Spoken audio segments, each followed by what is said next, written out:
ठीक है।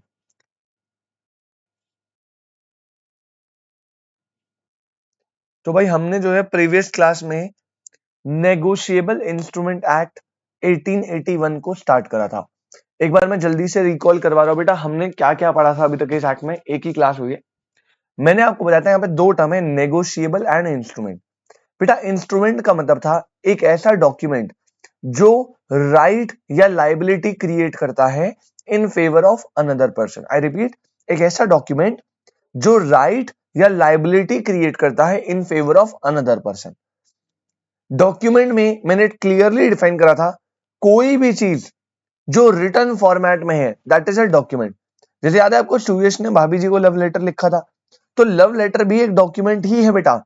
लेकिन डॉक्यूमेंट जो है वो तब इंस्ट्रूमेंट बनता है जब वो राइट एंड लाइबिलिटी क्रिएट करता है। तो कंक्लूजन मैंने बताया था, सारे इंस्ट्रूमेंट डॉक्यूमेंट होते हैं, बट सारे डॉक्यूमेंट इंस्ट्रूमेंट हो ऐसा जरूरी नहीं है। दूसरी बात, नेगोशिएबल का मतलब क्या था? नेगोशिएबल का मतलब यहां पर है freely transferable without any pressure. मतलब एक ऐसा इंस्ट्रूमेंट जो कि फ्रीली ट्रांसफरेबल है एन नंबर ऑफ टाइम्स, तो उसे बोलेंगे नेगोशिएबल इंस्ट्रूमेंट। ठीक है। उसके बाद मैंने आपको बताया कि नेगोशिएबल इंस्ट्रूमेंट तीन टाइप में डिवाइडेड है, promissory note, bills of exchange and cheque. और ये तीनों के तीनों पेबल होते हैं या तो ऑर्डरर पे या फिर बियरर पे। ऑर्डरर बियर हमने आज पढ़ेंगे, बट मैं वैसे बता दूं, ऑर्डरर होता है जो एक स्पेसिफिक पर्सन को है या उसके ऑर्डर पे है। बियरर होता है कोई स्पेसिफिक पर्सन नहीं है, जो उसको होल्ड कर रहा है वही उसको ड्यू डेट पे रिसीव करेगा पैसे।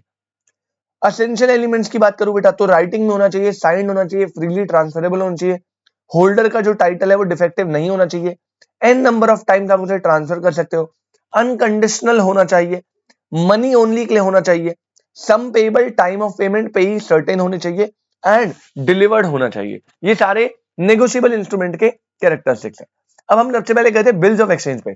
तो मैंने आपको बताया भैया बिल्स ऑफ एक्सचेंज, सीधी सी बात, पहली बात तो bills of exchange seller draw करता है, जिसको पेमेंट रिसीव करनी है वो बीआर ड्रॉ करेगा, दूसरा पार्टी जो है वो एक्सेप्टेंस देगा। तो यहाँ पे तीन पार्टी थी, ड्रॉअर जो बिल ड्रॉ करेगा, ड्रॉई जो बिल एक्सेप्ट करेगा, और पेई जो ड्यू डेट पे पेमेंट रिसीव करेगा। और ड्रॉअर और पेई may be the same person, may not be the same person. दूसरी सबसे इंपॉर्टेंट बात बेटा, बिल्स ऑफ एक्सचेंज क्या है? ये एक अनकंडीशनल ऑर्डर टू पे है, ये एक ऑर्डर टू पे है, ये याद रखेगा। तो नेगोशिएबल इंस्ट्रूमेंट है, राइटिंग में होगा, अनकंडीशनल ऑर्डर होगा, साइंड होगा, सर्टेन सम ऑफ मनी के लिए होगा। ऑर्डरर बियरर दोनों हो सकते हैं। पार्टीज बताइए, ड्रॉअर, ड्रॉई और पेई जो है वो, ड्रॉअर भी हो सकता है, ड्रॉई पेई अलग भी हो सकता है। बिल ऑफ एक्सचेंज बना के दिखाया था, याद रखिएगा, ऑर्डर टू पे है, पे टू मिस्टर सी, ये एक ऑर्डर था। और रही बात कैरेक्टरिस्टिक्स की, तो ऑलमोस्ट सारी कैरेक्टरिस्टिक्स सेम है, जैसे राइटिंग में होगा। दूसरी बात, ऑर्डर टू पे होगा, अनकंडीशनल होगा, ड्रॉअर साइन करेगा उस इंस्ट्रूमेंट पे, ड्रॉअर, ड्रॉई एंड पेई सर्टेन पर्सन होने चाहिए, सम मनी, सम अमाउंट है सर्टेन होना चाहिए, order must be money only होना चाहिए, एंड स्टैम्प्ड होना चाहिए। ये स्टैम्प्ड वाला पॉइंट याद रखना अलग से था। फिर प्रॉमिसरी नोट के ऊपर चर्चा कर दी थी बेटा, यही बात, बस डिफरेंस क्या था? वो था अनकंडीशनल ऑर्डर, प्रॉमिसरी नोट होता है अनकंडीशनल अंडरटेकिंग, इसमें कोई एक्सेप्टेंस की रिक्वायरमेंट नहीं होती।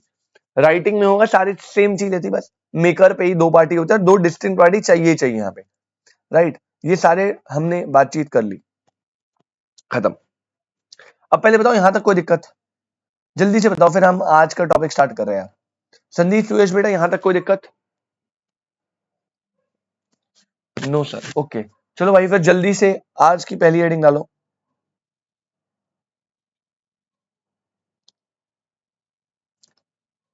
Difference between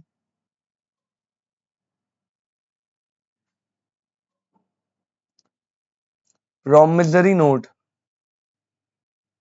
and bills of exchange. Difference between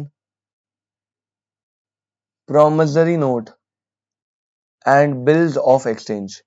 बेटा वही अपना तरीका हमेशा जो पेपर में फॉलो करना है, बेसिस, फिर लिखेंगे promissory note और फिर लिखेंगे bills of exchange, starting with point number 1 जो कि रहेगा हमेशा डेफिनेशन। भाई मुझे कुछ भी नहीं बताना, सेम और यहां पे भी सेम, ऊपर बताया था पूरा। नेगोशिएबल इंस्ट्रूमेंट है जिसमें अनकंडीशनल क्या होता है, अंडरटेकिंग होती है, राइटिंग में होगी, टाइम्ड होगी, वो सारी डेफिनेशन कॉपी पेस्ट कर देना। बिल्स ऑफ एक्सचेंज की भी कॉपी पेस्ट कर देना। पॉइंट नंबर 2 लिखेंगे नेचर ऑफ इंस्ट्रूमेंट।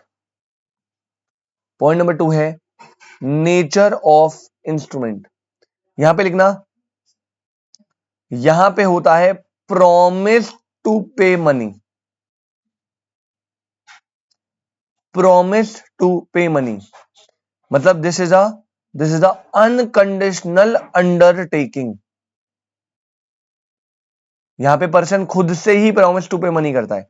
लेकिन बिल्स ऑफ एक्सचेंज में क्या था सर, वहां पे था ऑर्डर फॉर मेकिंग पेमेंट।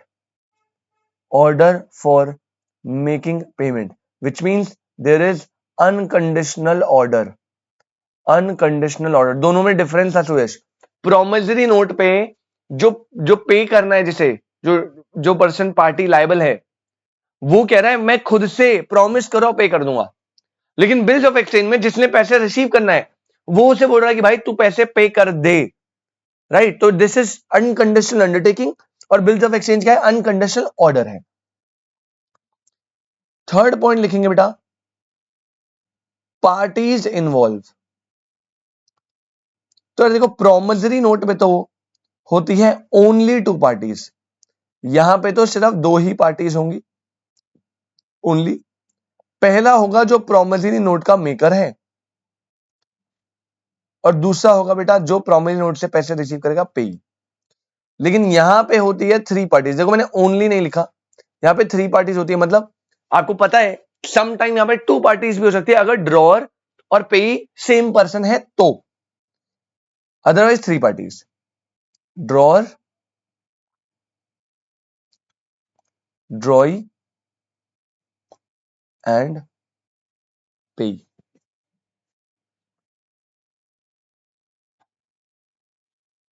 फिर आइए बेटा पॉइंट नंबर 4 पे, acceptance.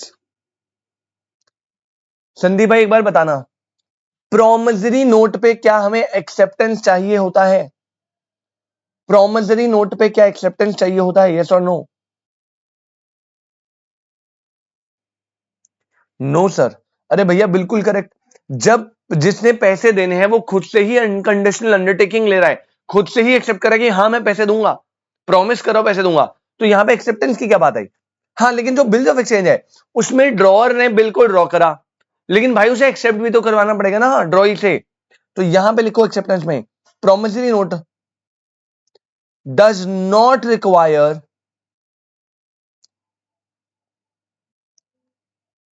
any acceptance, comma, as it is signed by the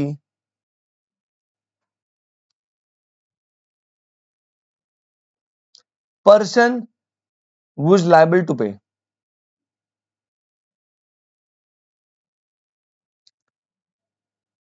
लेकिन bills of exchange needs a acceptance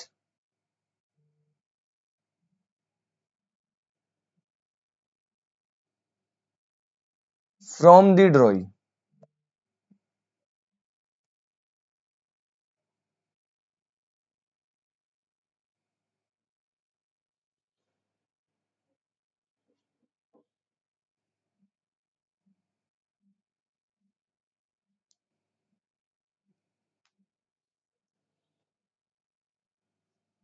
next और लास्ट पॉइंट लिखेंगे बेटा पॉइंट नंबर 5, मेकर एंड पेई may be the same person. तो यहां पे हमेशा याद रखना प्रोमिसरी नोट पे मेकर और पेई कभी इक्वल नहीं हो सकते। भाई आप ये थोड़ी बोलोगे मैं प्रॉमिस कर रहा हूं कि मैं अपने आप को पैसे दूंगा, तो यहां पे जो मेकर है जो प्रोमिसरी नोट बना रहा है और जो उससे अल्टीमेटली पेमेंट रिसीव करेगा वो कभी सेम पर्सन हो ही नहीं सकते। लेकिन बिल्स ऑफ एक्सचेंज में हमने पढ़ा था सर समटाइम्स ड्रॉअर जो है वही पेई हो सकता है। कोई और भी हो सकता है, ड्रॉअर खुद भी हो सकता है। भाई 5 पॉइंट के लिए डन है। क्वेश्चन आ सकता है बेटा, बिल्कुल वेरी इंपॉर्टेंट। संदीप सुयश जल्दी बताइए बेटा, क्या कोई डाउट किसी भी पॉइंट में? नो नो सर, बहुत बढ़िया। चलिए भाई, फिर हमारा ये वाला कॉन्सेप्ट खत्म हो गया। अब हमारा लास्ट टॉपिक क्या बच गया? चेक बच गया बेटा, वो जल्दी से देखते हैं। बिल ऑफ एक्सचेंज हो गया, प्रोमिसरी नोट हो गया। अब आप थर्ड हेडिंग पे जाइएगा, which is what? Cheque. Heading डालो बेटा चेक। इस पे थोड़ा ज्यादा चर्चा है हमारे सिलेबस में।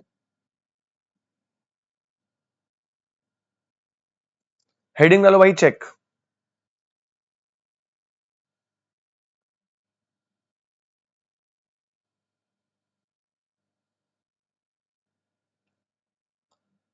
अब मैं आपको बहुत ही सिंपल टर्म्स में समझाता हूं क्या होता है।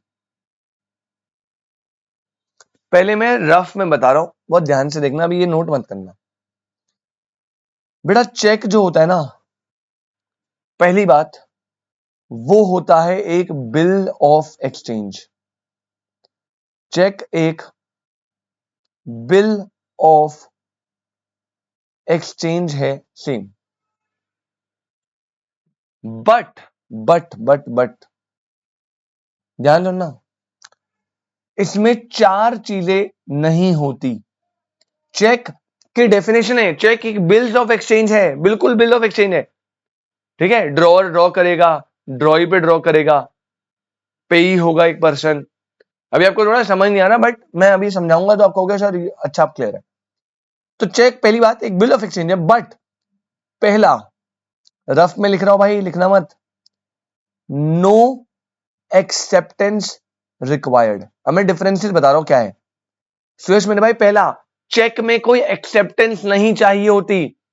मैंने अगर मैच ड्रॉअर हूं तो मुझे बस अपने साइन करने हैं, मुझे ड्रॉई की एक्सेप्टेंस लेने की जरूरत नहीं है। तो cheque is a bill of exchange जहां पे पहला, no acceptance required. Second, no stamp duty. आपको याद होगा बिल ऑफ एक्सचेंज और प्रोमिसरी नोट पे स्टैंप ड्यूटी कंपलसरी होती है, वरना वो इनवैलिड होता है। लेकिन चेक के केस में आपको कोई स्टैंप ड्यूटी नहीं लगानी होती, आपको बस अपना साइन करना है। तो चेक एक बिल ऑफ एक्सचेंज है जहां पे एक्सेप्टेंस की जरूरत नहीं है, स्टैंप ड्यूटी की जरूरत नहीं है, और सबसे इंपॉर्टेंट पॉइंट नंबर 3 बेटा, drawn on a specified banker. Drawn on a specified banker मतलब चेक में जो ड्रॉई होगा ना, ड्रॉई, वो हमेशा फिक्स्ड होता है, and that is a specified banker. Sir ये क्या बोल दिया आपने? अभी बता रहा हूं बेटा, लास्ट बस एक और पॉइंट बता दूं। और चौथा, ये बेटा चेक जो है वो ऑलवेज पेबल ऑन डिमांड होता है। ऑलवेज पेबल ऑन डिमांड मतलब अगर मैंने सुरेश को चेक काट के दे दिया और सुरेश ने चेक अपने पास रखा तो उसे पेमेंट थोड़ी मिलेगी बेटा। सुरेश को वो चेक जाके बैंक में डिमांड करना पड़ेगा। तो it is always payable on demand. जब आप डिमांड करोगे तभी चेक मैच्योर होकर आपके पास पैसे मिलेंगे। अब ध्यान से मैं एक एग्जांपल बना रहा हूं, इसे समझिएगा ध्यान से। मैंने क्या बताया? चेक एक बिल ऑफ एक्सचेंज है जहां पे no acceptance required, no stamp duty required, जहां पे ड्रॉई हमेशा फिक्स्ड स्पेसिफाइड बैंकर होगा, और cheque is always payable on demand. अब आपको ना थोड़ा सा क्लैरिटी मिलेगी, आपको चेक को ना समझने का थोड़ा नजरिया बदलता हूं मैं, क्या होता है बेटा। देखो बहुत ध्यान से समझना, ये समझ आया तो क्लियरिटी नेक्स्ट लेवल। ये है मिस्टर ए। सुरेश बेटा ध्यान से देखियो बेटा, ये है मिस्टर बी।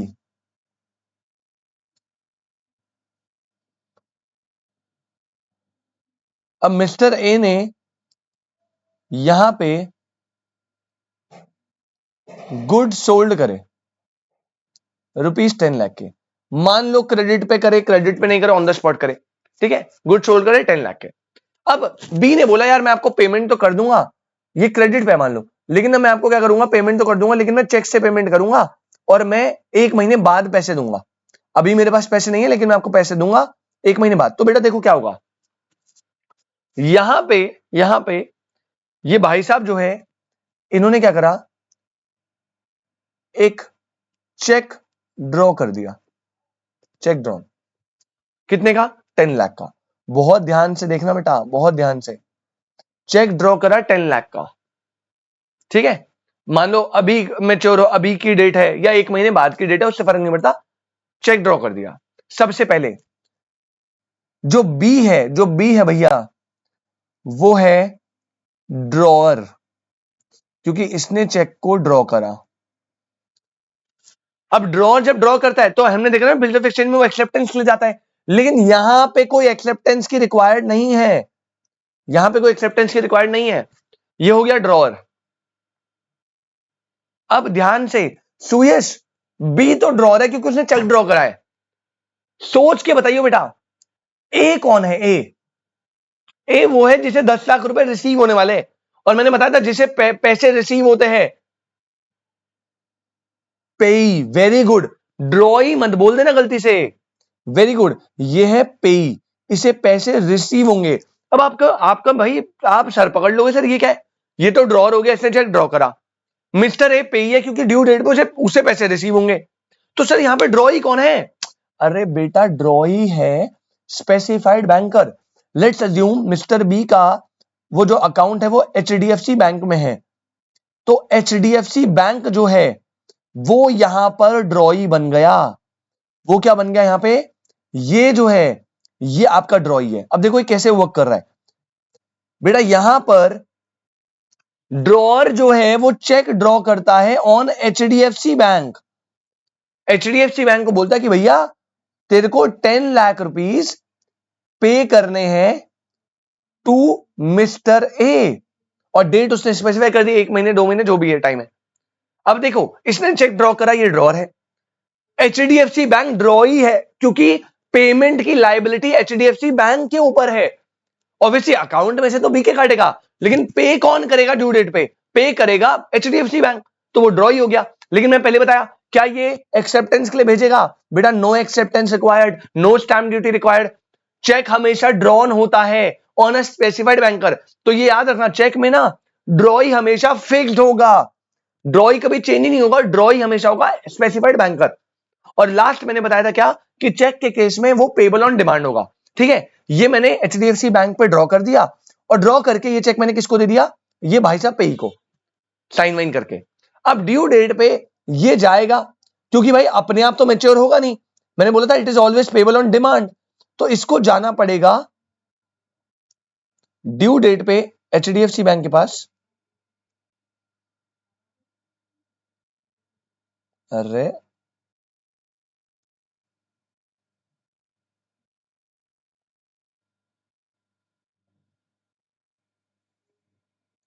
तो यहां पे on due date mister B जो है, मिस्टर ए जो है वो कलेक्ट करेंगे मनी फ्रॉम बैंक। तो अब देखो पॉइंट सारे सिंपल है, मैं पॉइंट काउंट करा रहा हूं आपको। सबसे पहले यहां पे पहला पॉइंट, नो एक्सेप्टेंस, पहला कोई एक्सेप्टेंस की रिक्वायरमेंट नहीं है। दूसरा पॉइंट, यहां पे नो स्टैम्प ड्यूटी। तीसरा point, always on specified banker. और चौथा point, always payable on demand. तो बेटा it is a bill of exchange, cheque is a bill of exchange, जहां पे ये चार कॉन्सेप्ट अलग है। एक्सेप्टेंस नहीं चाहिए, स्टैम्प ड्यूटी नहीं चाहिए, स्पेसिफाइड बैंकर पे ही ड्रॉन होगा, ड्रॉ ही फिक्स्ड है, और पेबल ऑन डिमांड होगा, दैट्स इट। लेकिन जो वो वाला था वो पेबल ऑन डिमांड होता ना, मेच्योरिटी डेट पे हो जाता था बिल्स ऑफ एक्सचेंज। जैसे पेमेंट मेच्योर हुई, ड्यू डेट आई, तो आप डिमांड भी कर सकते हो या वो खुद से भी पे कर सकता है, लेकिन यहाँ पे वो खुद से पे नहीं करेगा। जब तक आप चेक लेके उसके पास जाओगे नहीं ना एचडीएफसी के पास, तब तक पेमेंट क्लियर नहीं होगी। तो क्या संदीप सुयश ये वाला पॉइंट आपको समझ आया? प्लीज कंफर्म करेंगे बेटा। तो cheque is what? Bills of exchange except these four things. Yes yes sir, बढ़िया। अब भाई इसके लिए स्पेस छोड़ दो, बना लिए तो अच्छी बात है, अदरवाइज स्क्रीनशॉट लो और स्पेस छोड़ दीजिएगा, स्क्रीनशॉट लीजिए और स्पेस छोड़ दीजिएगा, और इसी के साथ लिखना स्टार्ट करेंगे point number 1।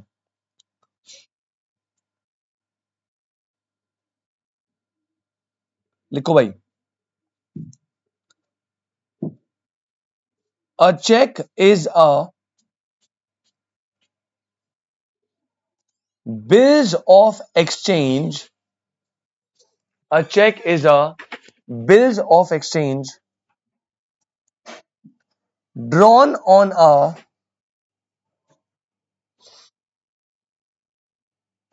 specified banker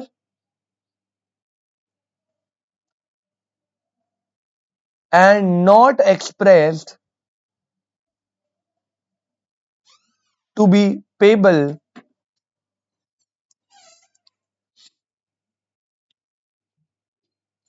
otherwise than on demand.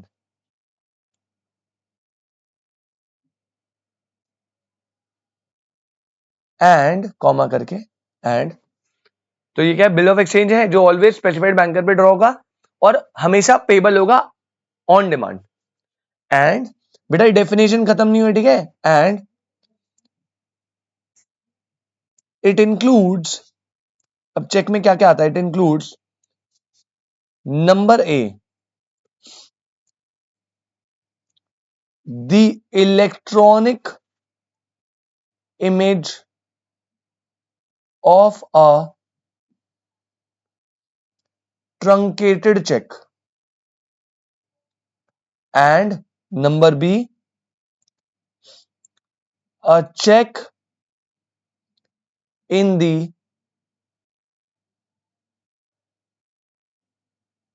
Electronic form. तो ये दोनों चेक होते हैं। अब ये क्या होते हैं इनको मैं लिखवाऊंगा, टेंशन ना लो, ठीक है। पहले तो ये हो गया 4 पॉइंट, फिर मैंने यहां डेफिनेशन लिखवा दी। अब आप डालिए बेटा नोट, नोट नंबर 1। सबसे पहले पेबल ऑन डिमांड, इसका मतलब क्या है, इसमें लिखेंगे it means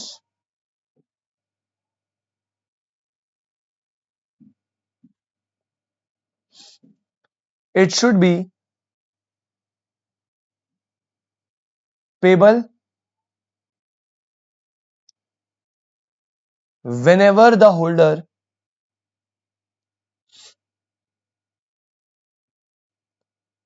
chooses to present it to the drawee।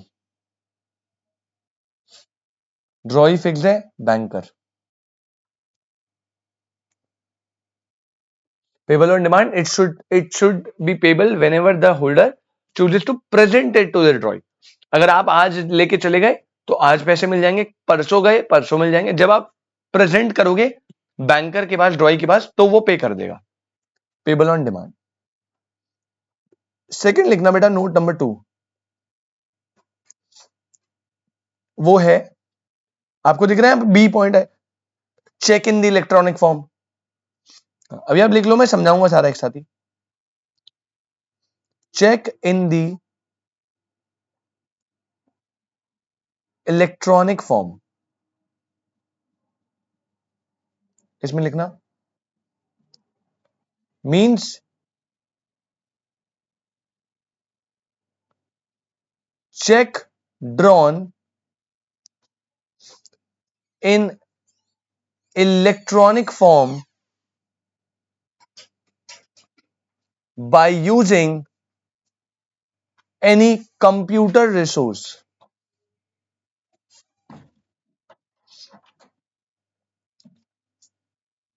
comma, and signed in a secure system, and signed in a secure system with a digital signature, with a digital signature और electronic signature as the case may be, और electronic signature as the case may be. Suresh अभी इस पे बेटा एक ही बारी में चर्चा कर लूंगा, बस नोट नंबर 3 लास्ट डाल दे बेटा। नोट नंबर 3, अभी आपको समझ नहीं आ रहा होगा कि सर ये है क्या। नेक्स्ट लास्ट है truncated cheque. Truncated check,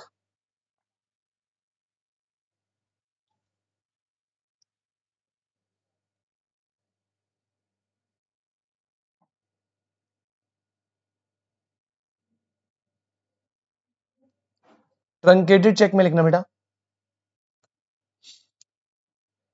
means a cheque which is truncated, which is truncated during the course of a clearing cycle, during the course of a clearing cycle, comma, either by the clearing house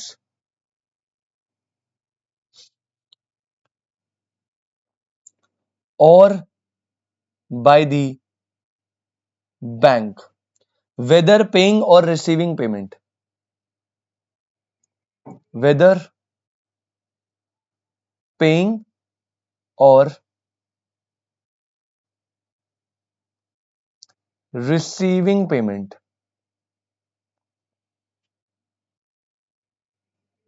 immediately on generating of an electronic image for transmission, electronic image for transmission, comma, substituting the further physical movement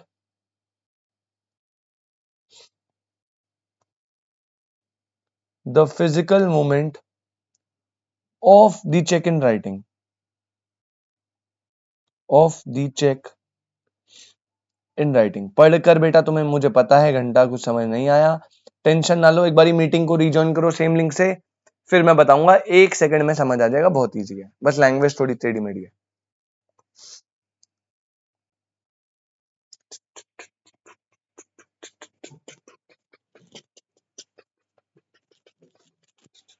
हो गया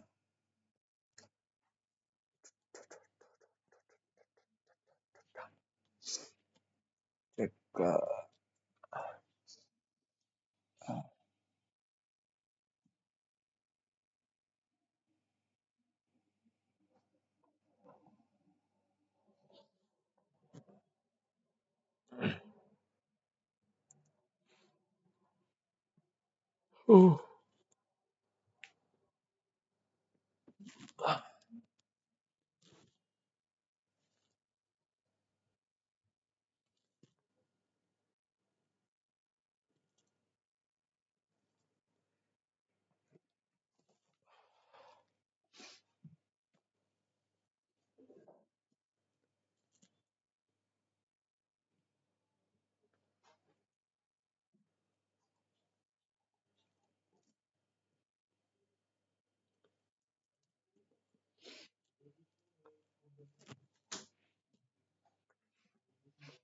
सुरेश भाई आवाज आ रही है?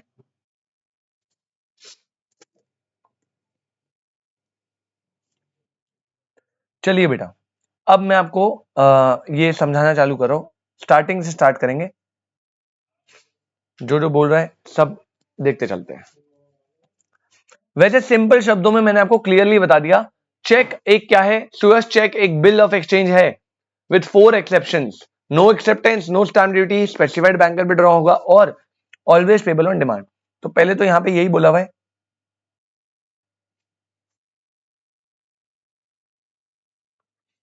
Check क्या है? एक bill of exchange है जो ड्रॉ होगा स्पेसिफाइड बैंकर पे एंड हमेशा पेबल होगा ऑन डिमांड। वैसे आप एक्सेप्टेंस और स्टैम्प ड्यूटी वाला पॉइंट भी ऐड कर सकते हो, लेकिन वो कैरेक्टरिस्टिक्स में ऐड हो जाएगा।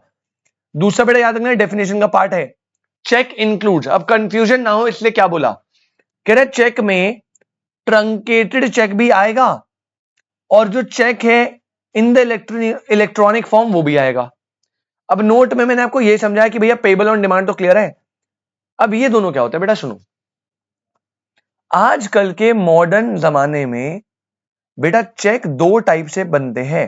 अब मुझे नहीं पता आपको इसका आइडिया है या नहीं है, ऑल्दो ये यूज बहुत कम लोग करते होंगे, बट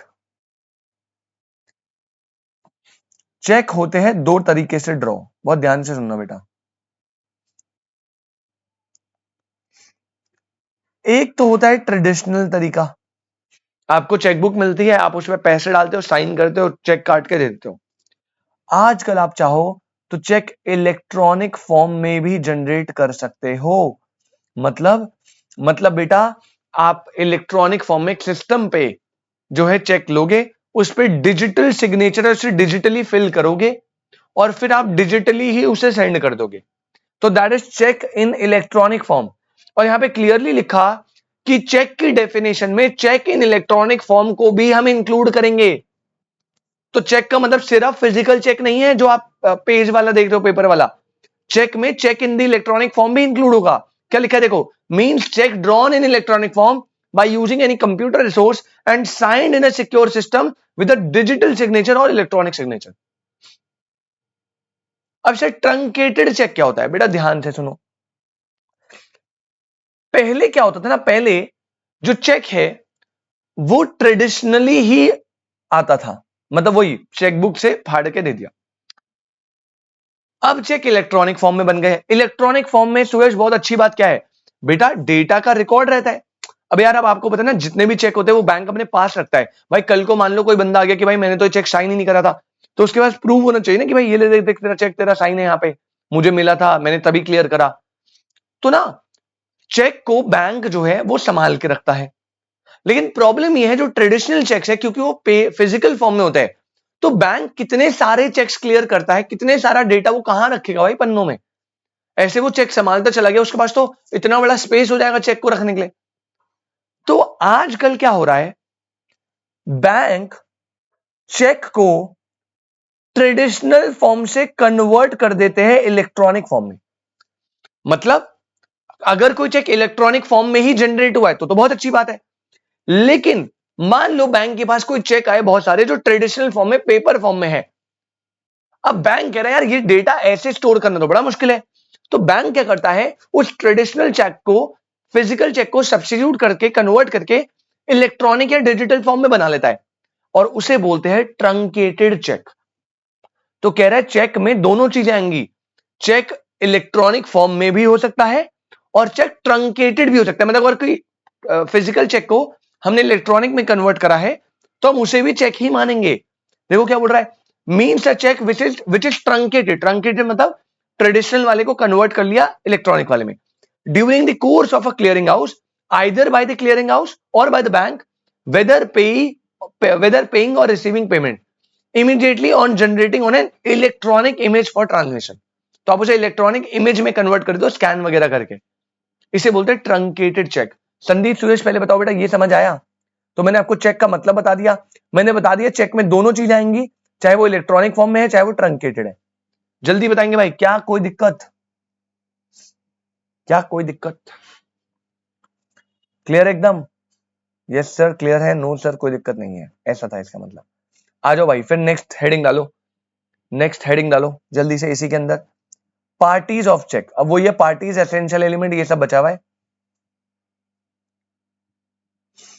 हेडिंग डालेंगे बेटा पार्टीज ऑफ चेक, और आपको पता है यहां पे भी 3 पार्टीज होगी हमेशा। नंबर 1 सबसे पहले लिखो बेटा drawer, the person who draws a check, that is makes the check, जो कि होगा डेटर, जिसको पैसे देने हैं वही ड्रॉ करेगा ना। His liability is primary and conditional, इसकी प्राइमरी लाइबिलिटी है बेटा, conditional.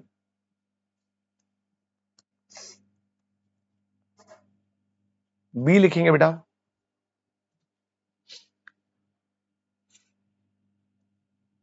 ड्रॉई,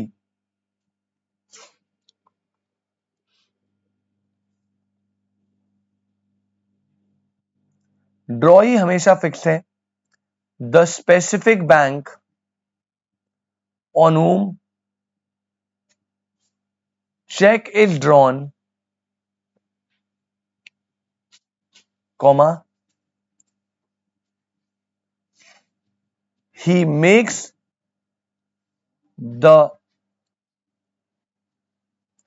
payment of the check, वो स्पेसिफाइड बैंकर जिस पे चेक ड्रॉ है और यही उसकी पेमेंट करेगा, ठीक है, दैट इज व्हाट, ये ड्रॉई है। इन केस ऑफ चेक, इसी में लिख लेना, in case of cheque drawee is always banker, drawee हमेशा बैंकर ही होगा। और सी एंड लास्ट है पेई, जिसे पेमेंट रिसीव होगी। The person named in the instrument, the person named in the instrument, that is person in whose name, in whose favor, sorry, in whose favor check is issued,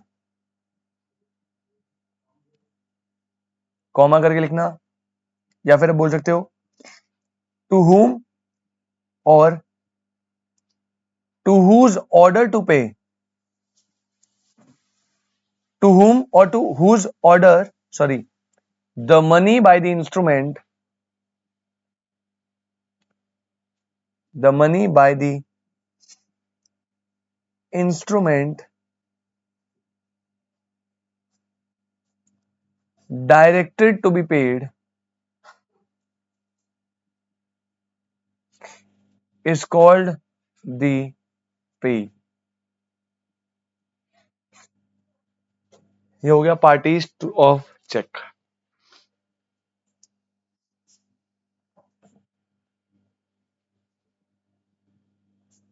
और एक बात याद रखना, इसमें नोट डाल के लिख लो, इसमें भी बिल्स ऑफ एक्सचेंज की तरह सेम,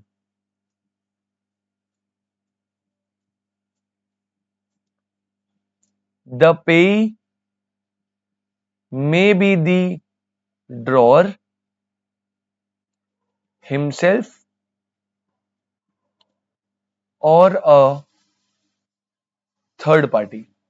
अब आपको कहे सर ये कैसे पे वो ड्रॉअर बन जाएगा, बेटा बिल्कुल, अगर आपको अपने अकाउंट से विड्रॉल करना है तो आप क्या करिए, चेक इश्यू करिए और यहां पे लिखा होता है पे, तो वहां लिख देना पे टू सेल्फ। अब देखो, अब आप ड्रॉअर भी आप ही हो क्योंकि चेक आपने ड्रॉ करा, और सेल्फ लिखते ही पे भी आप बन गए। तो ड्रॉअर और पे जैसे बिल ऑफ एक्सचेंज में होता था, सेम ड्रॉअर और पे सेम पर्सन भी हो सकते हैं और पे कोई थर्ड पर्सन भी हो सकता है, इट डजंट मैटर। चलो जल्दी से हो गया खत्म, बस थोड़े से टॉपिक और पॉइंट और बचे। अब आप एक चेक बनाइए बढ़िया सा मेरे साथ,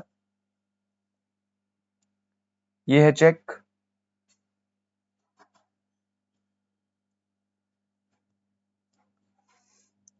बट सर उसका फायदा क्या है? अबे भाई अकाउंट से कैश विड्रॉ करना होता है ना, अगर मान ले तुझे अकाउंट से कैश विड्रॉ करना है तो कैसे करेगा बेटा?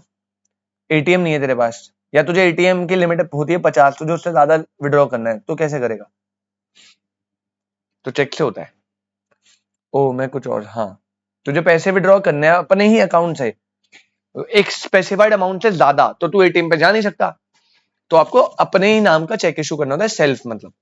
तो यहां पे चेक लिखा, यहां पे डेट आती है जैसे 11 नवंबर 2024, यहां पे लिखा होता है पे, और पे के आगे आपको डैश लिखा होता है। तो अगर आप इसे कैसे बनाना चाहते हैं, अगर आप किसी और को पे करने हैं तो लिख दो पे टू मिस्टर बी, अगर आपको खुद चाहिए तो लिख दो pay to self. A sum of rupees 10 lakh. यहां पे आपका अकाउंट नंबर लिखा होगा, जो आपके अकाउंट है जो भी, 1 2 3 4 5 6 7 8 9, यहां पे लिखा होगा जो भी बैंक है, मान लो ABC bank limited new Delhi वगैरह, और यहां पे आपको करना होता है ड्रॉअर को सिग्नेचर। तो यहां पर कर देगा मिस्टर ए, ऐसे कुछ होता है।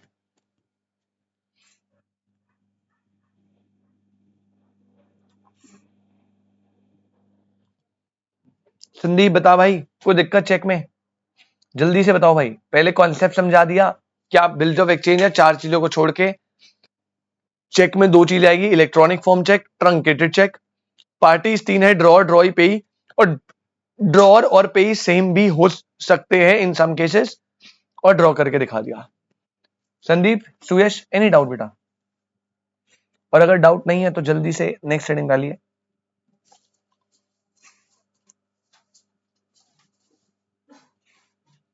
असेंशियल, बढ़िया, essential characteristics of a cheque, essential characteristics of a check, essential characteristics of a check। ठीक है भाई, बिल्कुल सॉर्टेड सिंपल है, फटाफट से लिखना, जैसे लिख रहा हूं लिखो। According to the definition, according to the definition of cheque under section 6, comma, a check is a species of bills of exchange, check is a species of bills of exchange, full stop, thus it should fulfill, it should fulfill क्या? Number 1, all the essential characteristics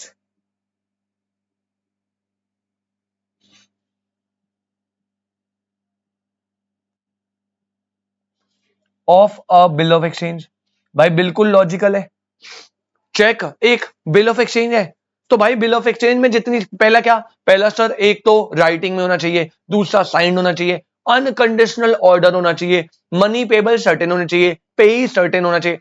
अरे भैया, जो जो characteristics bills of exchange में थी वो सारी check में होगी, क्योंकि cheque is a species of bills of exchange, ये डेफिनेशन में था। तो पहले तो सीधा बोल दिया ऑल एसेंशियल कैरेक्टरिस्टिक्स ऑफ, तो वहां की जितनी हुई टेप देना, except, accept,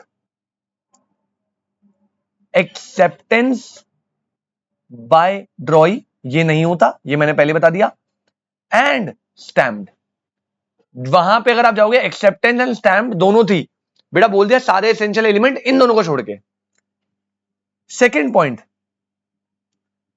must be drawn on a specified banker, ये भी आपको पता है, एक्सेप्टेंस नहीं होनी चाहिए, स्टैम्प नहीं होनी चाहिए, स्पेसिफाइड बैंकर पे ड्रॉ होना चाहिए, और थर्ड भी आपको पता है, it must be payable on demand, it must be payable on demand.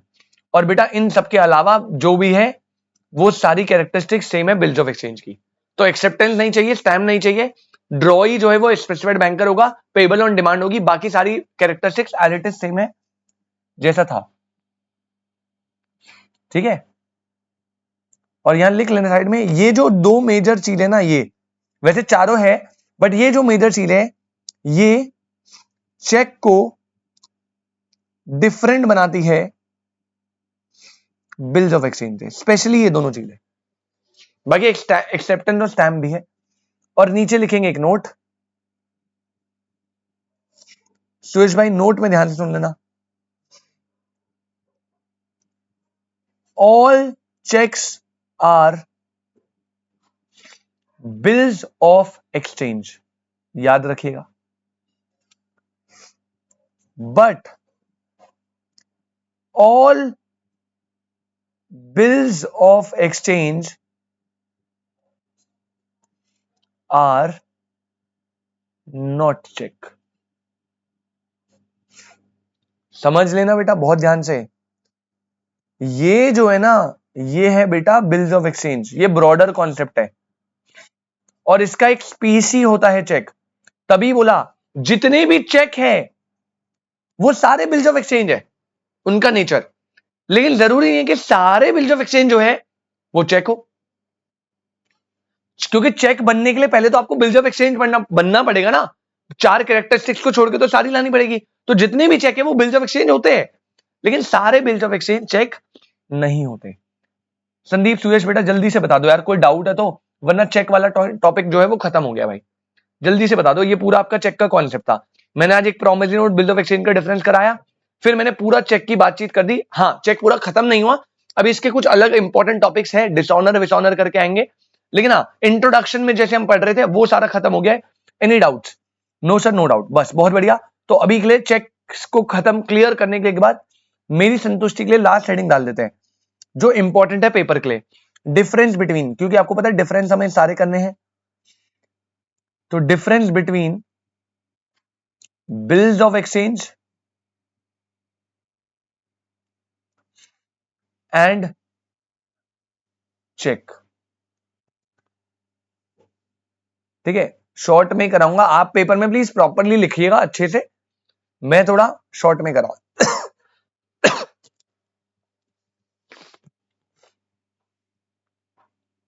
यहां पे लिखो basis, bills of exchange,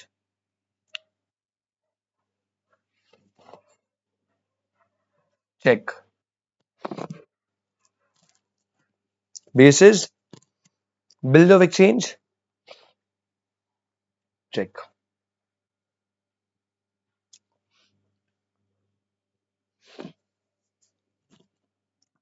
short में बिल्कुल, ठीक है।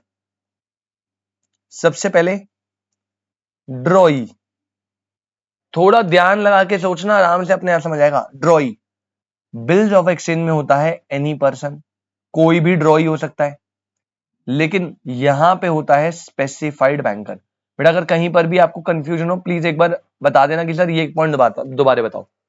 ड्रॉई मैंने पहले बताया था, बिल्स ऑफ एक्सचेंज में कोई भी ड्रॉई हो सकता है जिसपे बी आर ड्रॉर है, लेकिन चेक के केस में ड्रॉअर जो है वो कोई भी हो सकता है, ड्रॉई स्पेसिफाइड बैंकर होगा। सेकंड बेटा एक्सेप्टेंस, यहां पे यस एक्सेप्टेंस इज रिक्वायर्ड, यहां पे नो नीड फॉर एक्सेप्टेंस। आप प्रॉपरली लिखिएगा पेपर में अगर आया तो, या तो मैं राइट रॉन्ग लगा रहा हूं बस। थर्ड, आपको पता है third, stamping. Again bills of exchange में yes of course stamping is required, यहां पे there is no need for stamping. Fourth sir payable की बात कर दो जरा, तो बेटा बिल्स ऑफ एक्सचेंज जो है वो होता है बोथ, या तो वो हो सकता है पेबल ऑन टाइम और वो हो सकता है पेबल ऑन डिमांड। सर ये क्या होता है बेटा, वैसे ये आएगा आगे जाके, बट मैं बता देता हूं, पेबल ऑन टाइम या पेबल ऑन डिमांड, ये आपने ना मनी एंड बैंकिंग में भी पढ़ा होगा, time deposit demand deposit. Payable on demand का मतलब है कि जब कोई टाइम फिक्स नहीं है, जब मैं बीआर लेकर आऊंगा तब तुझे पैसे देने हैं, that is called payable on demand. और पेबल ऑन टाइम का मतलब है 3 मंथ्स 2 मंथ्स, टाइम स्पेसिफाई कर दिया मैच्योरिटी का। तो बीआर जो है वो पेबल ऑन टाइम भी हो सकता है, जो जनरली आपके क्वेश्चन में अकाउंट्स में टाइम ही आता है कि 2-3 महीने बाद देंगे, और वो पेबल ऑन डिमांड भी हो सकता है कि भाई जब मैं प्रेजेंट करूंगा तुझे तब पेमेंट करनी है, लेकिन चेक के केस में it is always on demand. ये आपको याद रखना है, ठीक है। तो पहले तो डिफरेंस 4 पॉइंट के ही बन गए, draw any person specified banker, acceptance चाहिए नहीं चाहिए, स्टैंपिंग चाहिए नहीं चाहिए, payable on time on demand, दोनों वहां पे ऑन डिमांड ही होगा ऑब्वियसली। इसके बाद आइए बेटा, ये तो 4 वहीं से होगा, डेफिनेशन ले। फिफ्थ आइए, फिफ्थ है डेज ऑफ ग्रेस। अब आपको प्रशांत सर ने बिल्कुल बताया होगा कि सर डेज ऑफ ग्रेस का क्या सीन है।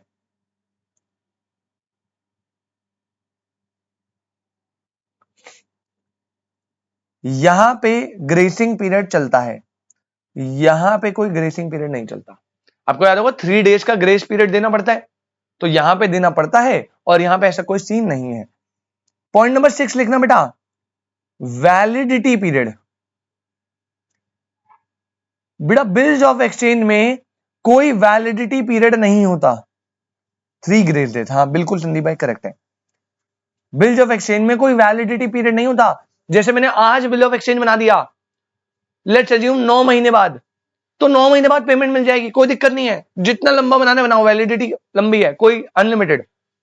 चेक के केस में वैलिडिटी सिर्फ 3 मंथ्स होती है from the date, validity 3 months from the date. अब याद रखना 3 मंथ्स फ्रॉम द डेट का मतलब क्या है, मतलब मान लो मैं आज बना रहा हूं जनवरी में, मैं चेक बना रहा हूं, लेकिन मैंने चेक पे जो डेट लिखी है लेट्स अज्यूम वो मई की लिखी है। अब सर 3 मंथ्स काउंट कहां से होंगे, बेटा चेक की डेट से 3 मंथ काउंट होते, याद रखना। अगर मैं जनवरी में ड्रॉ कर रहा हूं इट डजंट मैटर, मैंने वहां डेट लिख दी कि भाई मई में जाएगा ये चेक, तो मई से काउंट होंगे मई जून जुलाई, तो दूसरे वाली पार्टी को जुलाई तक उसे प्रेजेंट करना है। अगर वो प्रेजेंट नहीं कर पाई तो बेटा वो चेक खत्म हो गया, वैलिडिटी पीरियड खत्म। एक चेक आप जब डेट मेंशन है उससे 3 महीने के अंदर ही क्लियरेंस ले सकते हो, उसके बाद नहीं देगा। और याद रखना 3 महीने काउंट कहां से होंगे, डेट जो चेक पे लिखी है वहां से, ना कि जिस डेट में आप ड्रॉ कर रहे हो। ड्रॉ 3 साल पहले कर दो, कोई दिक्कत नहीं है। संदीप सूरज समझ आया बेटा। और एक और पॉइंट है 7th, अब ये पॉइंट आपके सिलेबस से हट चुका है, बट लिख लीजिए आप, क्रॉसिंग। अब ये मत बोलना क्रॉसिंग क्या होती है क्या नहीं होती, ये वो यहां लिख लो, बस बस बस लिख लो, a bill can not be crossed. Difference में अच्छा पॉइंट बन जाएगा बेटा, बिल को क्रॉस नहीं कर सकते, बिल की क्रॉसिंग नहीं होती। और ये a cheque can be crossed, a cheque can be crossed. अगर आपको आपके पेरेंट्स थोड़ा बैंकिंग में इन्वॉल्व है, तो जो चेक होता है ना बेटा, चेक ये अगर आप इसके अपर लेफ्ट साइड में ऐसे कर देते हो 2 लाइन, तो इसे बोलते हैं क्रॉस हो गया चेक, मतलब इसे क्रॉसिंग बोलते हैं। और ये चेक में होती है सिर्फ, ये जो है ये चेक में होती है। अब इसका क्या फायदा होता है, इससे क्या होता है, आप बैंक को क्या इंडिकेशन देना चाहते हो, ये सब आपके सिलेबस में पहले इंटरमीडिएट में हुआ करता था। अब यहां पे क्रॉसिंग है नहीं, टाइप्स ऑफ क्रॉसिंग है नहीं, तो मैं अपना टाइम नहीं लगाऊंगा इसको समझाने में। चलो बस ये आपका कॉन्सेप्ट होता है बेटा, चेक का खत्म। चेक स्टार्ट कराया और पूरा का पूरा इंट्रोडक्शन निपटा दिया है, और डिफरेंसेस भी हमने कंप्लीट कर लिए सारे, ठीक है। तो ये आपका कॉन्सेप्ट हो गया है। अब आप बताइए यहां तक कोई दिक्कत परेशानी। अ,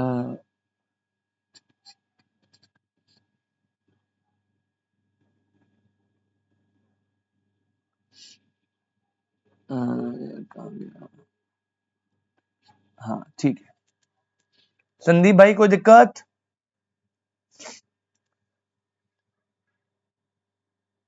अकाउंट्स क्लास कितने बजे है तुम्हारी, 12 बजे। टाइप्स ऑफ,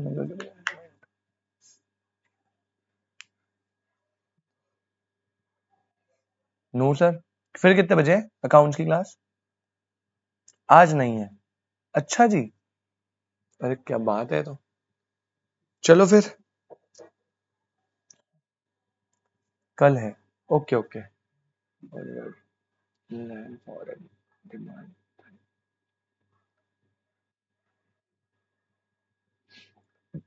चलो भाई फिर इसे कंटिन्यू करते हैं आगे थोड़ा और। अब एकदम अलग टॉपिक पे आ जाइए, एकदम अलग, पूरा खत्म हो गया, आपके तीनों के इंट्रोडक्शन हो चुके हैं।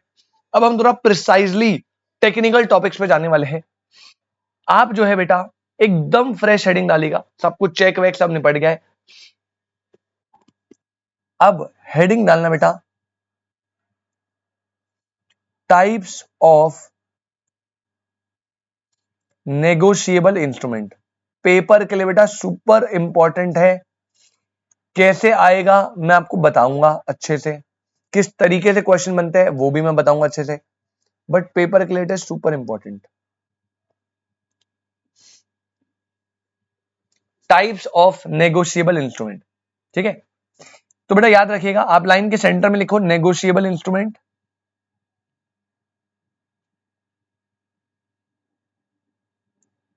और नेगोशिएबल इंस्ट्रूमेंट जो है उन्हें 4 कैटेगरी में डिवाइड करा है। नेगोशिएबल इंस्ट्रूमेंट को 4 कैटेगरी में डिवाइड करा है, 1, 2, 3 एंड 4। सबसे पहले आता है बेस्ड ऑन ट्रांसफर। पहला डिवीजन है type based on transfer.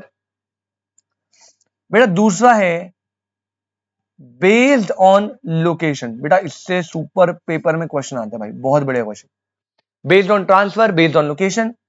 Third है बहुत सिंपल, जो मैंने आपको अभी बता भी दिया था, बेस्ड ऑन टाइम, अभी अभी बताया था थोड़ी देर पहले। और लास्ट होता है अदर नेगोशिएबल इंस्ट्रूमेंट। इसे भी स्टार बना लेना, ये भी पेपर के लिए इंपॉर्टेंट है, अदर नेगोशिएबल इंस्ट्रूमेंट। ठीक है, तो फर्स्ट और third are super less important. बस आपको अच्छे से पता है ऑलरेडी, वैसे पता है, थोड़ा सा और लिखवा दूंगा। सेकंड और फोर्थ आर सुपर इंपॉर्टेंट, ये आपने पहले नहीं पढ़े। अच्छा, अगर आप बेस्ड ऑन ट्रांसफर पे आओ तो बेटा बेस्ड ऑन ट्रांसफर में 2 टाइप होते हैं। एक होता है बियरर इंस्ट्रूमेंट। अरे भैया तुम्हें पता है ना, ये मत बोलना सर नहीं पता। और एक होता है ऑर्डर इंस्ट्रूमेंट। मैंने अच्छे से पढ़ाया था, मैंने स्टार्टिंग की क्लास में बताया था कि नेगोशिएबल इंस्ट्रूमेंट बियरर ऑर्डर दोनों हो सकते हैं। ऑर्डर क्या होता है? ऑर्डर होता है जो किसी स्पेसिफिक पर्सन या उसके ऑर्डर पे होगा। बियरर क्या होता है? बियरर होता है जिसके पास नेगोशिएबल इंस्ट्रूमेंट का पोजेशन है हाथ में, वो उससे पेमेंट रिसीव कर सकता है। ऑर्डर और बियरर। लेकिन आजकल बियरर इंस्ट्रूमेंट बनना थोड़ा कम हो गए, आजकल जनरली ऑर्डर बनते हैं। फिर बेस्ड ऑन लोकेशन में लिखना बेटा, नंबर 1 इनलैंड इंस्ट्रूमेंट या फिर फॉरेन इंस्ट्रूमेंट। इनलैंड इंस्ट्रूमेंट या फिर फॉरेन इंस्ट्रूमेंट। नेक्स्ट आता है बेस्ड ऑन टाइम। बेटा ये भी आपको मैंने अभी बताया था 1 मिनट पहले। एक होते हैं टाइम इंस्ट्रूमेंट, जैसे बिल्स ऑफ एक्सचेंज के केस में हमने लिख दिया भाई 4 मंथ्स, 3 मंथ्स, तो 3 मंथ्स और ग्रेस पीरियड 3 दिन का देंगे, तो वो टाइम इंस्ट्रूमेंट है जहां पे टाइम फिक्स्ड है। एक होता है डिमांड इंस्ट्रूमेंट, जैसे चेक, जो जब प्रेजेंट करेंगे तुम्हारे पास तब आपको पेमेंट करनी है, कोई टाइम फिक्स नहीं है। Time instrument, demand instrument. और लास्ट बेटा अदर में आते हैं फर्दर 2। पहले होते हैं इनकोहेट इंस्ट्रूमेंट, सुपर इंपॉर्टेंट। और बी भी सुपर इंपॉर्टेंट है, which is called ambiguous instrument. ठीक है, नाम याद रखिएगा, इनकोहेट और एम्बिगियस, इनकोहेट और एम्बिगियस। अब चारों को हमें अच्छे से पढ़ना। मेरा टोटल 8 टाइप्स है, जिसमें से मैं अज्यूम करो कि आपको ये वाला और ये वाला तो आता ही है, लेकिन मैं अच्छे से लिखवाऊंगा सारा अब। ठीक है, चलिए जी, एक काम करो, मीटिंग रीजॉइन कर लो पहले, फिर स्टार्ट करते हैं। जल्दी से मीटिंग रीजॉइन करो।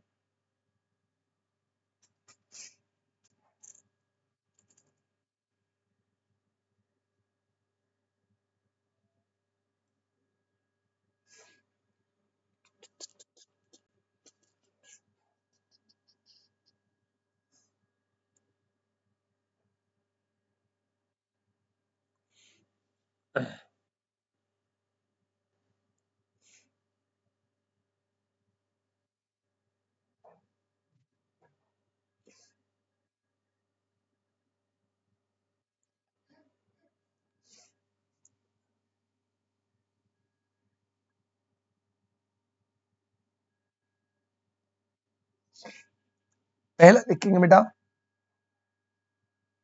bearer and order instrument।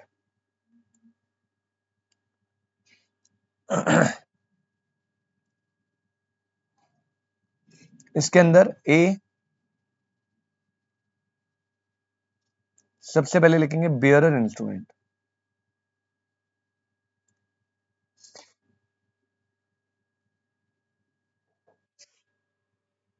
bearer and orderer instrument, और इसके अंदर लिखेंगे A point which is bearer instrument.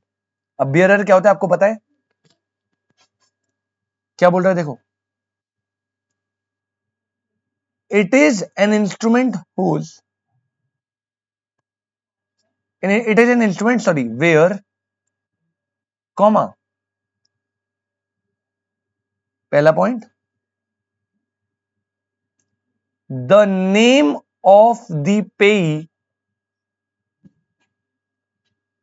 is blank, और पॉइंट नंबर 2 बेयरर में क्या होगा, ये वो इंस्ट्रूमेंट है जहां पे आपने पूरा इंस्ट्रूमेंट बना दिया, चेक पूरा ड्रॉ कर दिया, लेकिन पेई का नाम ही नहीं लिखा, तो वो चेक क्या बन जाएगा? अबे भैया वो बेयरर बन जाएगा, क्योंकि जिसके पास वो चेक जाता रहेगा, उसको मिला, उसने अपना नाम लिखा, दे ले जी कर दिया काम। बेयरर में ना रिस्क होता है बेटा, अगर आपसे गलती से इंस्ट्रूमेंट लॉस हो गया तो आपकी पेमेंट गई, क्योंकि वो बंदा फिर अपना नाम लिख देगा। तो बेयरर इंस्ट्रूमेंट क्या है? पहला, जिसमें पेई का नाम ही ब्लैंक है, या फिर दूसरा बोल रहा है वेयर द नेम ऑफ पेई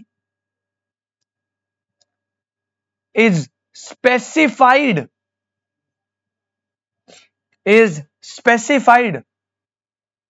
with the words or bearer, और मतलब या तो आपने पेई का नाम ही छोड़ दिया ब्लैंक, या फिर आपने पेई के नाम पे लिख दिया और बेयरर, पे टू बेयरर ऐसे करके लिख दिया, तो वो बेयरर बन गया। मतलब जिसके पास हाथ में आया इंस्ट्रूमेंट वो उसे इनकैश करवा सकता है। और last, where the last endorsement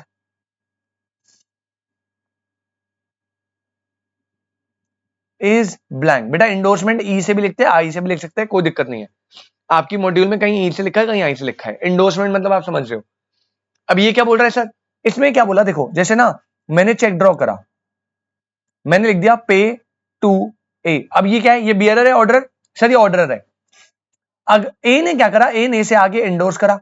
अब मैंने आपको बताया था एंडोर्स करने के लिए क्या करना पड़ेगा, उसे चेक की बैक साइड खोलनी पड़ेगी और उसे बोलना पड़ेगा कि भाई मैं ए हूं और मैं चाहता हूं ये पे करना है टू बी, और ए को चेक के बैक साइड में अपने साइन करने ए, तो ये एंडोर्स हो गया। अब आगे बी ने इसे एंडोर्स करा, सर किसको? मान लो सी को एंडोर्स करा, तो वो क्या लिखेगा देखो, चेक का बैक साइड एरा, उसमें ऑलरेडी लिखा है पे टू बी और साइन हुआ ए का। अब बी लिखेगा क्या? पे टू सी, और साइन किसका करेगा? अपना। अब इसे मान लो सी के पास आ गया, सी से आगे एंडोर्स कर रहा है, लेकिन उसने क्या करा? उसने एंडोर्समेंट में ये चेक का बैक साइड है, क्या क्या लिखा है? पे टू बी, ए का साइन, फिर लिखा था पे टू सी, बी का साइन। अब सी एंडोर्स कर रहा है, उसने कहा पे टू डैश सी का साइन कर दिया। तो भैया अगर आप एंडोर्समेंट को, लास्ट एंडोर्समेंट जो है उसे ब्लैंक कर दोगे, देखो अभी ये बिल क्या था? अभी ये चेक ऑर्डर था क्योंकि पे टू बी लिखा था, फिर ये चेक ऑर्डर था क्योंकि पे टू सी लिखा था, लेकिन सी ने जब इसे इंडोर्स करा तो उसने लिखा पे टू डैश। मतलब अब इस इंडोर्समेंट से ये बियरर बन चुका है। अब ये जिसके पास जाएगा वो अपना नाम फिल कर सकता है। अब ये बियरर बन गया। तो बियरर बनने का तरीका बड़ा कैजुअल है भाई। क्या बोला? पहला, इंस्ट्रूमेंट में नाम ऑफ द पेई ब्लैंक छोड़ दो, या इंस्ट्रूमेंट में नाम ऑफ द पेई की जगह बियरर लिख दो, या अगर इंडोर्समेंट चल रही है तो अगर लास्ट इंडोर्समेंट में पे टू ब्लैंक लिख दिया तो बेटा उस केस में भी वो बियरर बन जाएगा। ये तीनों केस में इंस्ट्रूमेंट विल बिकम बियरर। पहले बताइए क्या समझ आया बेटा? क्या समझ आया? जल्दी से बोलो भाई, ऊपर से तो नहीं निकला? यस सर, यस सर, बहुत बढ़िया। बियरर, ठीक है। वैसे बियरर इंस्ट्रूमेंट जनरली बनते नहीं क्योंकि रिस्की होते थोड़े, जो बनते हैं वो बनते हैं। ऑर्डर तो लिखो बेटा, नेक्स्ट लिखो ऑर्डर इंस्ट्रूमेंट, और डेफिनेशन यही है इसकी, ठीक है, बस मैंने ब्रेक करके लिखी, आपको प्रॉपरली लिखनी है एक ही सेंटेंस में, ऑर्डर इंस्ट्रूमेंट। अब भैया जब पे की जगह एक स्पेसिफाइड बंदे का नाम लिख देते हो या उसका लिख देते हो और ऑर्डर, तो वो ऑर्डर बन जाता है। लिखो इसमें,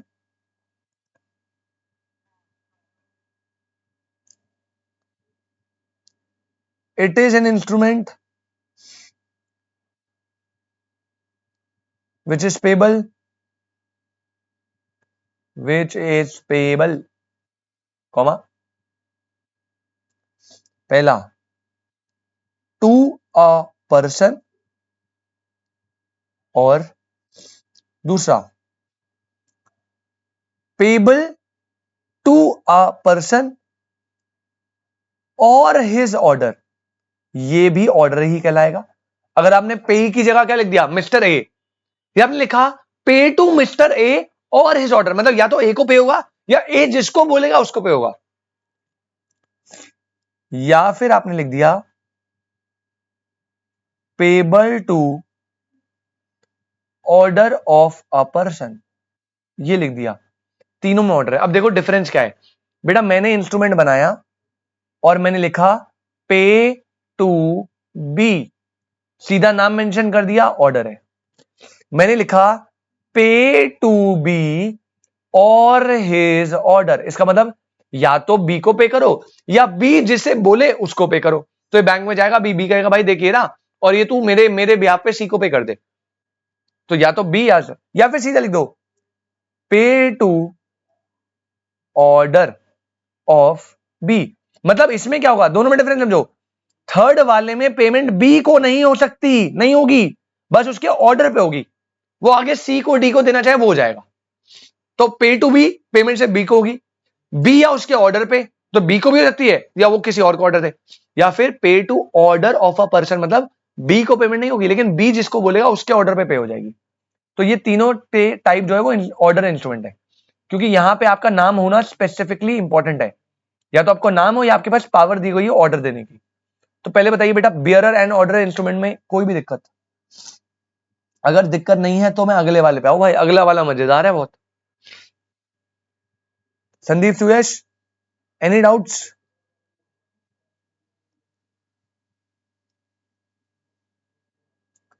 नो डाउट। सुयश सो गया क्या बेटा?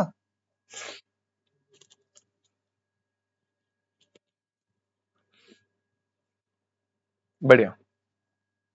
सेकंड लिखो भाई, इंपॉर्टेंट बना लेना भाई, पेपर में क्वेश्चन आते हैं।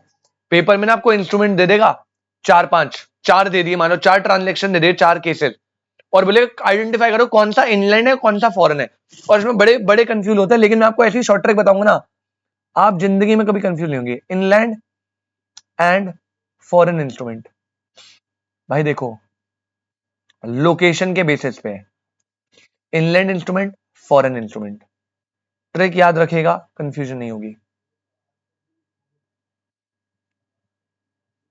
सबसे पहले ए लिखो, इनलैंड इंस्ट्रूमेंट, सबसे पहला है ए, इनलैंड इंस्ट्रूमेंट। थोड़ा सा आपको सुरेश नाम से पता लग रहा होगा, इनलैंड मतलब आपके लैंड में है।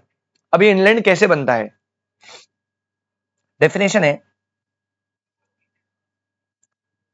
अ प्रोमिसरी नोट, कॉमा, भाई संदीप माइक ऑफ, अरे भाई संदीप भाई माइक ऑफ करो। A promissory note, bills of exchange और cheque, promissory note, bills of exchange, cheque, तीनों की बात कर रहे बेटा। Promissory note, bill of exchange, cheque, ये इनलैंड कब बनेंगे, चेक, कॉमा, पहला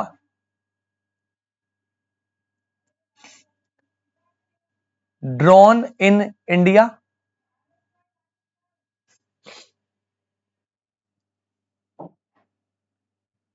एंड दूसरा made payable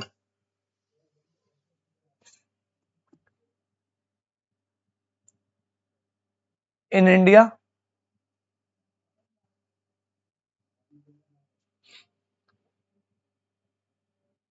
drawn in India and made payable in India, और तीसरा ऐसे लिखना जैसे लिख रहा हो, और तीसरा है drawn upon any person resident in India. तीन कंडीशन बताई मैंने, drawn in India, made payable in India, drawn on upon any person resident in India. अब अगर इसकी शॉर्ट ट्रिक दूं ना, देख सुरेश ध्यान से समझियो, अगर इसकी शॉर्ट ट्रिक दूं, ध्यान से समझियो बेटा, कैसे वर्कआउट करना है। 1+2+3 ये जो है अगर हो गया इनलैंड है, 1+2+3 अगर तीनों हो गए इनलैंड है, अगर 1 और 2 हो गया इनलैंड है, और अगर 1 और 3 हो गया तो भी इनलैंड है, क्योंकि यहां पे देखो 1 के बाद एंड है। तो फर्स्ट कंडीशन तो कंपलसरी है, उसमें तो कोई छेड़छाड़ ही नहीं करनी, वो तो चाहिए, और सेकंड और थर्ड में और है, तो इन दोनों में से कोई एक चाहिए। तो 1 2 3 हो गया इनलैंड बोल दो, 1 और 2 है तो भी इनलैंड है, 1 और 3 है तो भी इनलैंड है, ये ऐसे याद रखना, 1 2 3 इनलैंड, 1 2 इनलैंड, 1 3 इनलैंड। सर मतलब तो बताओ सर, अगर कोई भी negotiable instrument drawn in India है, ड्रॉन इन इंडिया मतलब जो बना है वो इंडिया के अंदर बना है, बना है इंडिया के अंदर बना है, ठीक है, ड्रॉर इंडिया में था, उसने इंडिया में ड्रॉ कर दिया,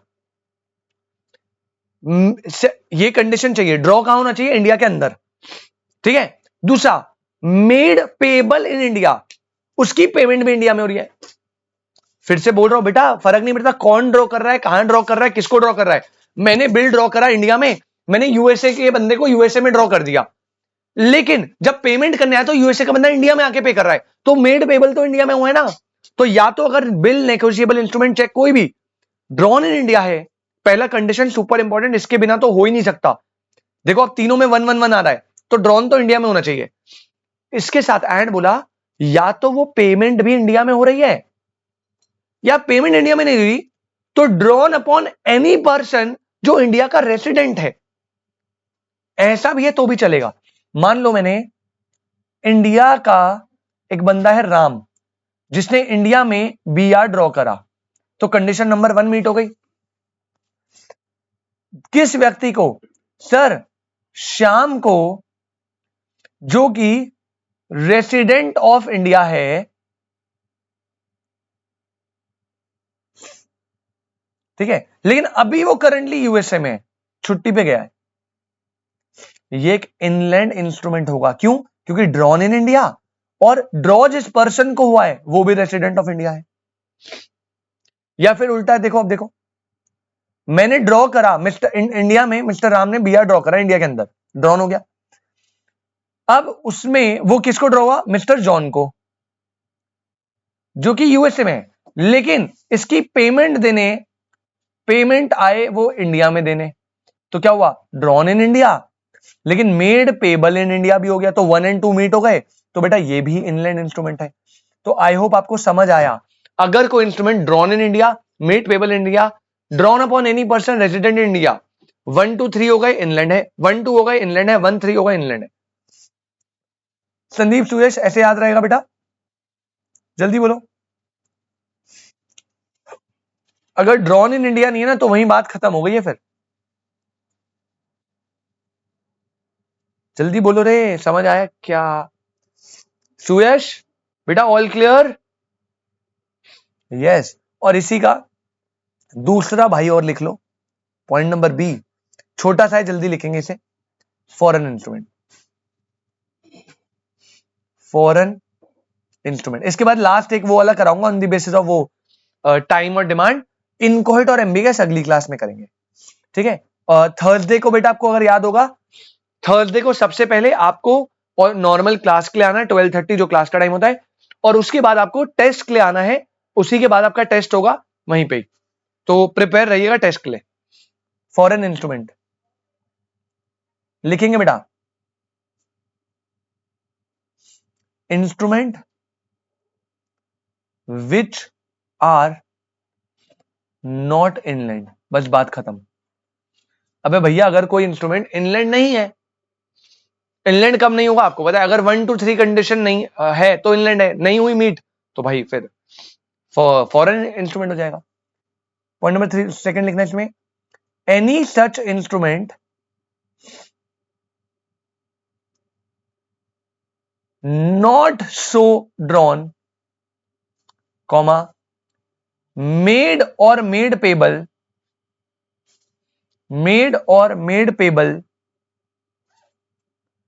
shall be deemed to be foreign instrument। बेटा आज का तुम्हारा बहुत कम होमवर्क देता हूं, आज का होमवर्क सुन लो। अभी क्लास खत्म होते ही अपनी आईसीआई मॉड्यूल निकालेंगे, उसमें ये वाला टॉपिक ढूंढेंगे, टाइप्स ऑफ इंस्ट्रूमेंट, और इनलैंड और फॉरेन इंस्ट्रूमेंट में जितने भी एग्जाम्पल है वो भैया इसी के नीचे नोट कर लेना बना के कि भाई ये केस इनलैंड है, ये केस, पहले खुद कोशिश करना, खुद आइडेंटिफाई करने की, और फिर देखना कि आंसर सही है नहीं है, और लिख भी लेना नोटबुक में, ठीक है। और अगर जहां पे डाउट है मुझसे पूछना, मैं बता दूंगा कौन सा क्या है और क्यों है, लॉजिक के साथ, ठीक है। संदीप सुयश, होमवर्क चाहिए मुझे आज, 3-4 एग्जाम्पल है, ज्यादा नहीं, शायद 2 या 3 ही देखे थे मैंने, बस वही 2-3 अलग अलग केस है, आइडेंटिफाई करना है, पेपर में आता है बेटा। चलो लास्ट एक और करेंगे, उसके बाद क्लास को खत्म करेंगे। लास्ट लिखिए बेटा पॉइंट नंबर 3। पॉइंट नंबर 3 क्या बेटा, वो है demand and time instrument. Sir क्या करना है होमवर्क, अरे भैया होमवर्क में आपको आईसीआई मॉड्यूल देखना है अभी क्लास के बाद। आईसीआई मॉड्यूल में नेगोशिएबल इंस्ट्रूमेंट खोलियो, इस टॉपिक पे जाइयो, और जहां पे इनलैंड फॉरेन डिफाइन करा ना, उसके नीचे उन्होंने 3-4 केस दिए हुए कि एक बिल है वो ऐसे ड्रॉ हुआ, यहाँ पे पेड पेबल हुआ, इसको ड्रॉ हुआ, ये ड्रॉ हुआ। आपको आइडेंटिफाई करने 3-4 केसेस में कि वो इनलैंड है या फॉरेन है, ठीक है। पहले खुद से ध्यान लगाना, अगर आंसर सही है बहुत अच्छी बात है, नहीं है तो आप देखिएगा क्या लिखा हुआ है, क्या रीजन है, समझ आए तो ठीक, अदरवाइज मुझसे पूछ लेना, और नोट्स में भी ऐड कर लेना, जहां पे हम रुकेंगे उसके आगे ऐड कर लेना। Okay sir, very good. Demand and time instrument, demand and time instrument, Thursday को 12:30 से आपकी 2 बजे तक क्लास होगी, और 2 बजे से 3 बजे तक 1 घंटे का टेस्ट होगा, please be prepared. Demand and time instrument, number A लिखो बेटा, डिमांड इंस्ट्रूमेंट। इसमें बताना भी मेरे लिए थोड़ा टाइम की वेस्टेज हो जाएगी, क्योंकि अभी बताया था 2 टाइप के इंस्ट्रूमेंट होते हैं, जो पेबल ऑन डिमांड होते हैं, पेबल ऑन टाइम। बेटा पेबल ऑन डिमांड का मतलब है क्या, कोई टाइम फिक्स नहीं है पेमेंट का, जब मैंने प्रेजेंट कर दिया आपके सामने जो बिल है, प्रॉमिस है, कुछ भी, तो आपको वो पे करना है। आपको पता है चेक तो हमेशा पेबल ऑन डिमांड होता है, टाइम होता है जिसमें स्पेसिफाइड टाइम है, जैसे बिल ऑफ एक्सचेंज में बोला कि ये जो है मुझे पे करेगा 2 मंथ्स आफ्टर डेट, अभी फिक्स है ना 2 मंथ्स आफ्टर डेट, ये है। और उसमें याद रखना बिल्स ऑफ एक्सचेंज में ग्रेस पीरियड भी ऐड हो जाते हैं, तो आफ्टर डेट से 2 months plus 3 days grace add करके ड्यू डेट निकालना। ड्यू डेट निकालना अकाउंट्स में हमने सीखा हुआ है, बस वही रूल यहां पे अप्लाई करने हैं, अकाउंट्स में यहीं से गए वो रूल। चलो डिमांड में लिखो बेटा, demand instrument number 1, a promissory note or bill of exchange in which no time for payment is mentioned।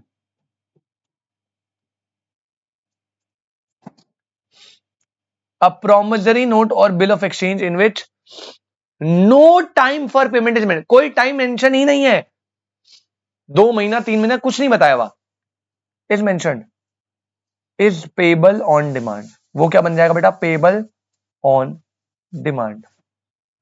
Point number 2 लिखना है इसी में,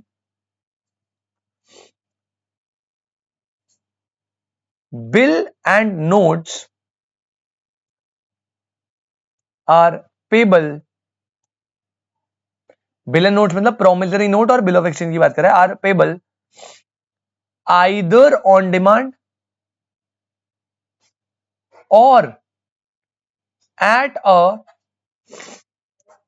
फिक्स्ड टाइम, बट आपको पता है ऑलरेडी चेक आर ऑलवेज क्या होते हैं Sandeep Suyash, always sir these are always payable on demand, बेटा आज ही पढ़ा है तो ये तो याद होना चाहिए, these are always payable on demand.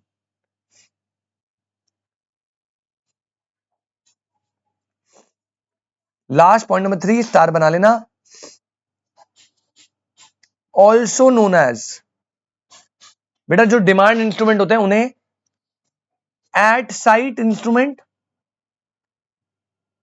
या फिर ऑन प्रेजेंटेशन इंस्ट्रूमेंट भी बोलते हैं। ठीक है, वो कंफ्यूज मत हो ना, आफ्टर डेट आफ्टर साइट, वो आफ्टर साइट था, वो तो ड्यू डेट कैलकुलेशन में लगता है। डिमांड इंस्ट्रूमेंट के दो नाम और बताए, क्या क्या? एट साइट मतलब जब दिखेगा तब पेमेंट करनी है, या ऑन प्रेजेंटेशन जब प्रेजेंटेशन होगी तब पेमेंट करनी है। तो डिमांड इंस्ट्रूमेंट को एट साइट या ऑन प्रेजेंटेशन भी बोलते हैं, याद रखिएगा, भूलेगा मत। अब आ जाइए B which is time instrument, जल्दी से इसकी डेफिनेशन लेके खत्म करते हैं। टाइम इंस्ट्रूमेंट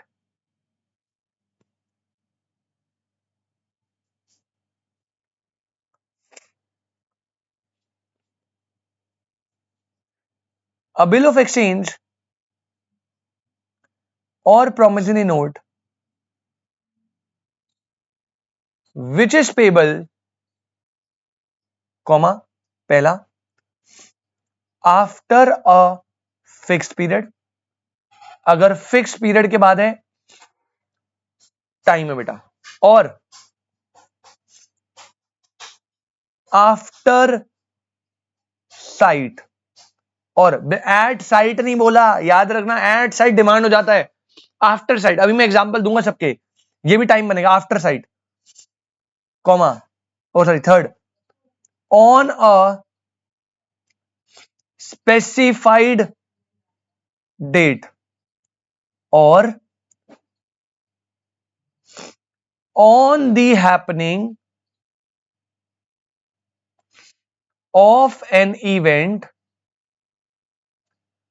लेकिन याद रखना which is certain to happen, which is certain to happen, बेटा बिल्कुल कंफ्यूज मत, क्लियर टर्म्स में मैंने बता दिया क्या क्या टाइम ट्रीट होता है, हैपन।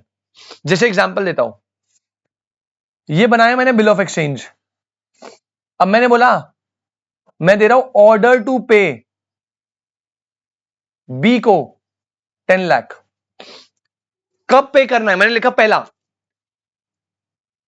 2 मंथ्स, बेटा ये क्या हो गया, आपने क्या कर दिया, आपने एक फिक्स पीरियड बता दिया। अगर कोई bill of exchange promissory note payable है फिक्स पीरियड में, 2 मंथ है ना फिक्स पीरियड, टाइम इंस्ट्रूमेंट है। दूसरा एग्जांपल मैंने बोला ये पेबल होगा order to pay mister B to 10 lakh 1 month after sight, at sight नहीं है लिखा, आफ्टर साइट लिखा है, कंफ्यूज नहीं होना। सुरेश इसका मतलब क्या है, इसका मतलब जिस दिन मैं आपको प्रेजेंट करूंगा उसके 1 महीने बाद मुझे पेमेंट चाहिए, 1 मंथ आफ्टर साइट, साइट मतलब दिखाना, तो जिस दिन मैंने बिल आपको दिखाया भाई ये देख बिल मुझे पे चाहिए, उसके 1 महीने बाद। एट साइट होगा अगर एट साइट तो वो डिमांड बन जाता है, याद रखना, एट साइट मतलब जैसे दिखाया उसी टाइम पेमेंट चाहिए, मतलब वो डिमांड इंस्ट्रूमेंट है। आफ्टर साइट मतलब जिस दिन दिखाऊंगा उसके बाद एक स्पेसिफाइड टाइम पीरियड दूंगा मैं आपको, 1 महीना 2 महीना वो बिल में लिखा होगा, तो 1 मंथ आफ्टर साइट मतलब जिस दिन प्रेजेंट करा उसके 1 महीने बाद। अब ये भी टाइम होगा, अगर मैंने यहां लिखा कि भाई मुझे पे करना है और मैंने लिख दिया 20 दिसंबर 2024, अब ये क्या है, यहां पे एक स्पेसिफाइड डेट है, अरे ये भी टाइम है, तो अगर आपने फिक्स पीरियड रखा है 2 मंथ्स आफ्टर साइड ऐसे रखा है, स्पेसिफाइड डेट रखी है, या आपने बोल दिया कि भाई ये पे कब होगा, ये पे होगा हैपनिंग ऑफ एन इवेंट पे, लेकिन वो इवेंट सर्टेन टू हैपन है। बच्चे कंफ्यूज आते हैं लास्ट वाले में कि सर ये इवेंट हैपनिंग पे बेस्ड है, तो कैसे, बेटा वो इवेंट जो है 100% होगा, और उस इवेंट हैपनिंग पे अगर आपने रखा है पेमेंट का सीन तो वो भी टाइम ही कहलाएगा। डिमांड के केस में मैंने बता दिया, टाइम के केस में मैंने बता दिया, बिल्कुल कंफ्यूज मत होना, क्योंकि ना पेपर में आता है कि भाई ऑर्डर बियरर बताओ, आइडेंटिफाई करो, इनलैंड फॉरेन इसका तो सबसे ज्यादा आता है, या डिमांड है या टाइम है ये बताओ, ऐसे इंस्ट्रूमेंट का डिफरेंशिएशन करने दे देगा आपको कि कौन सा इंस्ट्रूमेंट है, इनकोइट एम्बिगस है, 5 पॉइंट दे दी, 6 पॉइंट दे दी, 6 नंबर में विद रीजन बताओ, तो आपको पहले बताना है क्या है और फिर रीजन में तो डेफिनेशन देनी है सीधा उसकी।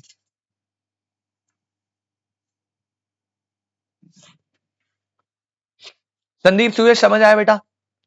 मैंने आपके साथ 3 पॉइंट डिस्कस कर लिए बेटा, ट्रांसफर वाला, लोकेशन वाला, टाइम वाला। अदर वाला मैं अगली क्लास करूंगा, इसमें मुझे टाइम चाहिए। इनकोहेट एंड एम्बिगस सुपर इंपॉर्टेंट। हाँ, पेपर में वो कभी पूछेगा नहीं कि ये डिफाइन करो वो डिफाइन करो। पेपर में क्वेश्चन कैसा आएगा मैंने बता दिया, 6 ट्रांजेक्शन दे दिए 6 नंबर में, कहेगा भैया इसमें डिस्टिंग्विश करो कि ये ऑर्डर है, बियरर है, डिमांड है, टाइम है, इनलैंड है या फॉरेन है। इनलैंड फॉरेन पे थोड़े ज्यादा ट्रांजेक्शन लाते हैं। संदीप बेटा क्लियर है?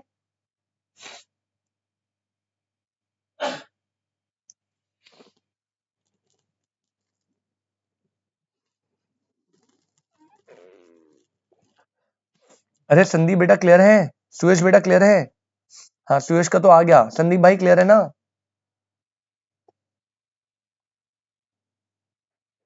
कोई डाउट है तो पूछो। यस सर, बहुत बढ़िया। तो बेटा आज के लिए फिर हमें इतना ही रखेंगे, काफी कुछ चीजें कर ली आज हमने। अब मिलते हैं आपसे अगली क्लास, इनकोहेट एम्बिगस ये डिस्कस करेंगे परसों थर्सडे 12:30, और आगे जो टॉपिक्स हैं हम उनको भी डन करेंगे फटाफट। चलिए मिलते हैं आपसे next class. Thank you so much, ta-ta bye bye.